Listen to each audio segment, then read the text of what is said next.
او مسکینن ذا متربہ، ایسے مسکین کو کھانا کھلاؤ جس کو بھوک نے اس کے پیٹ کو مٹی سے ملا دیا ہو، زمین پہ پڑ جاتے ہیں نا بھوک کی وجہ سے، وہ لوگ تھے اصل میں جن کو پریشانی تھی غربت کی، مہنگائی کی۔ ہمیں وہ پریشانیاں نہیں ہیں، ہم غریبیوں پہ اعتماد کر کے بیٹھ گئے ہیں۔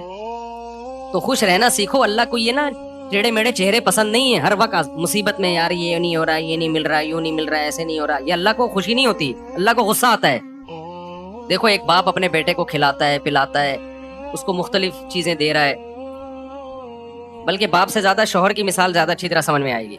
ایک شوہر ہے اپنی بیگم کو کھلاتا بھی ہے پلاتا بھی ہے، اس کو شاپنگ بھی کراتا ہے، اس کو تمام نعمتیں دے رہا ہے، بیگم ہر وقت منہ بنا کے بیٹھی رہتی ہے، کتنا غصہ آئے گا نا مرد کو، کیونکہ ہم لوگ آدمی ہیں نا، ہم لوگ کو پتہ ہے ان چیزوں کا، کتنا غصہ آتا ہے نا۔ آدمی کہے گا بیگم کبھی منہ پہ مسکراہٹ بھی لے آیا کرو، کبھی اچھا بھی بول دیا کرو۔ ایک آدمی کسی کے گھر گیا، میزبان نے کہا یہ کھانا کھائیے، مہمان نے کہا نہیں، میزبان نے کہا کبھی اچھا بھی کھا لیا کریں، آ جائے کھانا کھا لیں آپ، ٹھیک ہے نا۔ تو کتنا غصہ آتا ہے نا آدمی کو ناشکری بیوی پہ، بھائی بیگم کبھی منہ سے اچھا بھی بول دیا کرو، تو اس کو اتنا غصہ نہیں آتا، آپ کو اتنا غصہ نہیں آتا جتنا اللہ کو آتا ہے کہ ان کو ساری نعمتیں مل رہی ہیں، ساری خوشیاں کھا رہے ہیں، پی رہے ہیں، سو رہے ہیں، ان کو ٹینشن اس کی ہو رہی ہے میرا بچہ سٹی اسکول میں کیوں نہیں پڑھ رہا، بیکن ہاؤس میں کیوں نہیں پڑھ رہا، اور مجھے ذاتی گھر کیوں نہیں مل رہا۔ تو اللہ کو غصہ آتا ہے ان چیزوں پہ۔ تو اللہ کو خوش لوگ پسند ہیں، سمجھتے ہو؟ غمزدہ لوگ اللہ کو بالکل بھی پسند نہیں ہے۔ غم صرف ایک اٹھاؤ، آخرت کا۔ غم کون سا اٹھاؤ؟ آخرت۔ میں آپ کو بتاؤں، ہم نے اللہ والوں کو دیکھا ہے، ان کو جب کوئی دنیا کی مصیبت پہنچتی ہے نا تو ان کو غمزدہ ہوتے ہوئے شرم آ رہی ہوتی ہے، غمزدہ ہوتے ہوئے شرم آ رہی ہوتی ہے کہ اللہ کو کیا منہ دکھائیں گے۔ اللہ کہے گا اتنی خوشیاں تجھے دی ہیں۔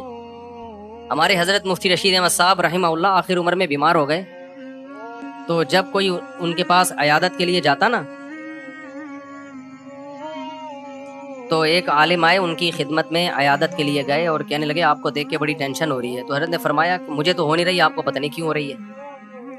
انہوں نے فرمایا کہ میری عمر 70 سال سے زیادہ ہو گئی ہے، اب بھی بیمار نہیں ہوں گا تو کب ہوں گا بیمار بھائی؟ اب تو اس عمر میں تو زیادہ تر لوگ مر چکے ہوتے ہیں، ہم زندہ ہیں، اس پہ غنیمت ہے بھائی۔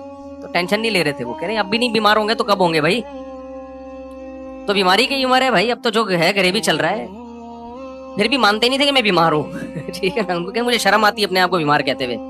بلکہ حضرت تو یہاں تک فرمایا کرتے تھے اگر بیمار ہو نا دوائیں چھپ کے کھایا کرو، دنیا کو نہ بتایا کرو میں بیمار ہوں، میں یہ ٹیبلٹ۔ آج کل دوائیں کھانا فیشن بن گیا ہے، جتنا بڑا آدمی ہوگا نا شوگر کی گولیاں کھا رہا ہوگا، یہ ایک فیشن ہے کہ سر جو ہے صبح یہ ٹیبلٹ لیتے ہیں، شام کو یہ ٹیبلٹ کھاتے ہیں۔ غریب آدمی ٹیبلٹ ویبلٹ بیچارہ وہ پاپے چائے میں ڈبو کے کھا رہا ہوتا ہے۔ یہ مالداروں کے مسائل ہیں کہ سر آپ کی شوگر کہاں پہنچ چکی ہے، ٹھیک ہے نا۔ مالدار جس کو شوگر نہیں ہے غریب آدمی ہے، اس کو شوگر ہی نہیں ہے، یہ تو فیشن ہے نا۔ تو حضرت فرمایا کرتے تھے کہ بیمار بھی ہونا دوائیں چھپ کے کھایا کرو، لوگوں کے سامنے اپنی کمزوریوں کو اور بیماریوں کو شو مت کرو، سمجھتے ہو؟ کہا کہ صحیح ہے، بس ہم ٹھیک ہیں، بہترین ہے۔ یہ کچھ زیادہ تقویٰ ہو جائے گا، آپ کھا لیں، ایسا نہ ہو شوگر ہو گئی آپ چھپ کے کہیں جگہ نہیں مل رہی تو مر ہی گئے۔ اب جو دواؤں کا عادی ہو جاتا ہے وہ تو کیا چھپ کے کھائے گا، وہ تو کھلے عام کھاتا ہے۔ اچھا کچھ دوائیں نہیں ہیں، وہ کہلاتی ہیں دوائیں، جیسے ملٹی وٹامن گولیاں، یہ کوئی دوائیں نہیں ہیں۔ اگر یہ کوئی کھا رہا ہے تو یہ کوئی دواؤں کی فہرست میں یہ چیزیں نہیں آتی ہیں۔ تو لیکن جو بیماریاں ہیں نا، جس کو لوگوں نے بیماریاں سمجھ رکھے ہیں، ان کو بیماریاں سمجھ لیا ہے، تو کوشش یہی کرو بھائی ہم صحت مند ہیں، ہم سب ٹھیک، سب کیا چل رہا ہے، اوکے کی رپورٹ چل رہی ہے۔ جب کوئی پوچھا کرے کیا حالات ہیں، بولو سب اوکے کی رپورٹ ہے۔ رپورٹ کا لفظ میں اس لیے استعمال کرتا ہوں کہ رپورٹوں پہ لوگوں کو یقین ہوتا ہے۔ دیکھو آپ کسی سے پوچھ رہے ہیں کہ آپ کے جگر ٹھیک کام کر رہا ہے، لیور ٹھیک ہے، آپ کا کڈنی ٹھیک ہے، وہ کہے گا ہاں ٹھیک ہے۔ آپ کہیں گے رپورٹ ہے تمہارے پاس، لیب سے رپورٹ ہے، وہ کہے گا ہاں جی یہ رپورٹ ہے، تو رپورٹ دیکھ کے یقین آ جائے گا نا۔ تو صرف یہ نہیں بتایا کرو میں خیریت سے ہوں، آپ بولو میرے پاس خیریت کی باقاعدہ رپورٹ ہے، ٹھیک ہے۔ تو میں جب بھی کسی سے خیریت پوچھتا ہوں، میرے دوستوں کو پتا ہے کہ میں یہ نہیں پوچھتا آپ خیریت سے ہیں، میں کہتا ہوں سب اوکے کی رپورٹ ہے۔ وہ آگے سے جواب میں کہتے ہیں رپورٹ کیا ہے، اوکے کی، اس کا مطلب واقعی اوکے ہے، باقاعدہ رپورٹ ہے اس کے پاس۔ تو اللہ کا شکر ہے ہمارے پاس بھی رپورٹ کیا ہے، اوکے کی رپورٹ ہے۔ جب بھی کوئی مجھ سے، اور اللہ اوکے کی رپورٹ ہی رکھے بھائی، زیادہ شو بازیوں میں بھی نقصان ہوتا ہے، تو اللہ اوکے کی رپورٹ ہی رکھے، خوش ہی رکھے اللہ تعالی ہم سب کو۔ اچھا مجھے لوگ اپنا تانے دینا شروع کر دیے لوگوں نے، پہلے جب میں بیان کرتا تھا نا اوکے کی رپورٹ ہے 4 شادیاں 3 شادیاں، لوگ ایسے سنتے تھے ماشاءاللہ کتنا اچھا بیان. اب پتہ ہے کیا ہے، ابے اوکے کی رپورٹ تو ہوگی نا جب ریوو میں گھوم رہے ہیں. ہاں جب پیسہ آ رہا ہے تو رپورٹیں کیا ہوں گی؟ اوکے کی ہوں گی نا. یہ جو کھلکھلا رہے ہیں ممبر پہ، یہ اس کے پیچھے کیا ہے؟ پیسہ ہے. تو میں کہتا ہوں کہ ہم تو اللہ کا شکر ہے خوشی ہیں الحمدللہ، ہمیشہ سے اللہ نے خوشی رکھا ہے. ہماری ضرورتیں اتنی محدود ہیں اور اللہ خوشی رکھے ہمیں. لیکن لوگ نا کسی حال میں الحمدللہ خوش نہیں ہے. ان کو یہ ہے کہ پہلے پھٹ پٹی پہ گھوم رہے تھے اس کی ٹینشن، اب ریوو میں گھوم رہے ہیں تو اس کی بھی ٹینشن یہ لوگ لے رہے ہیں. تو یہ آپ کی ٹینشن ہے، آپ جتنی چاہو بڑھا لو. ہم جب کسی کو ریوو میں گھومتا ہوا دیکھتے تھے، ہم اپنی پھٹ پٹی پہ گھومتے تھے، اس وقت بھی ہمیں ٹینشن نہیں ہوتی تھی، سمجھ رہے ہیں نا. اور جب ہم ریوو میں آ رہے ہیں تو بھی ہمیں ٹینشن نہیں ہو رہی. آپ کو پہلے بھی ٹینشن تھی کہ مفتی صاحب پھٹ پٹی میں گھومتے ہیں اور باتیں 4 شادیوں کی کرتے ہیں. میری پھٹ پٹی بائک دیکھی آپ لوگوں نے؟ ایسی بائکیں میں نے رکھی ہیں نا جن کے ماڈل ہی ختم ہو چکے ہیں، یعنی مارکیٹ میں بھی نہیں ملتی. میں نے رکھی ہے ہونڈا 110، کبھی نام سنا؟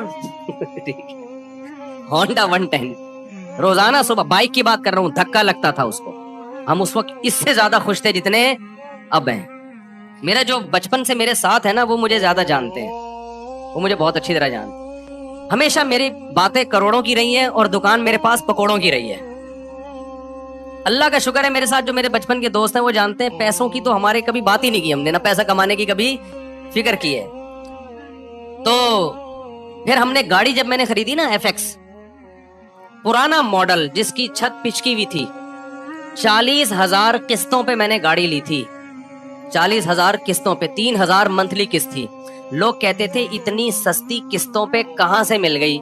جب گاڑی دیکھ کے کہتے تھے مفتی صاحب کسی نے آپ کو چونا لگا دیا ہے، یعنی اس پہ بھی مہنگی ہے. اسی میں ہم رشتے لینے جا رہے ہوتے تھے تیسری شادی کے. اس کو کہتے ہیں دکان پکوڑوں کی اور باتیں کرو. خوشی خوشی جاتے تھے، خوشی خوشی. اسی گاڑی کو دیکھ کے رشتے ریجیکٹ بھی ہوتے تھے، ٹھیک ہے نا. پھر بھی ہم اب سے زیادہ خوش تھے الحمدللہ. اب سے جتنے اب خوش ہیں اس سے زیادہ خوش تھے. تو نہ ہم FX میں ہم پریشان تھے. میں تو اس پہ خوش ہو رہا تھا یار ہماری اوقات تو FX کی بھی نہیں ہے.